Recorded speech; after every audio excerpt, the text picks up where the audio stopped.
PETA for being furious at my boyfriend for throwing out my dad and grandfather's baseball card collection. All the names have been changed to protect their identities. I, 41F, have been dating my boyfriend Dan, 39Emmy, for about 1 year, and earlier this year, we decided to move in together. I own my house, and Dan moved into my place with me. He's been really insistent on decluttering, and has always talked about how he hates useless junk.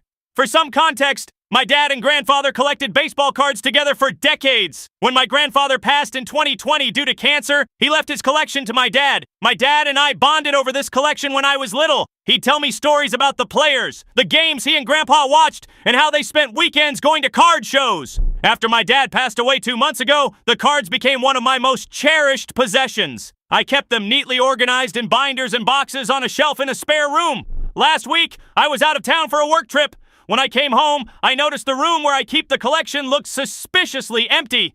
I immediately asked Dan where the cards were, and he said very casually that he took care of it and got rid of the boxes. I was floored. I asked what he meant, and he said he donated most of it to charity because it was just junk taking up space, and no one needs that many baseball cards. I freaked out. I told him those cards were incredibly sentimental. They weren't just some clutter. They were a legacy of my family.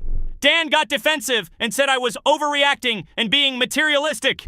He also said that he was trying to help me live a more organized, minimalist life, and that I never even looked at the collection anyway. I was crying at this point, and I told him that he had no right to throw out something so important to me, let alone without asking. I checked with the donation center, and while they confirmed someone dropped off boxes of baseball cards, they had already sold most of them. I fee.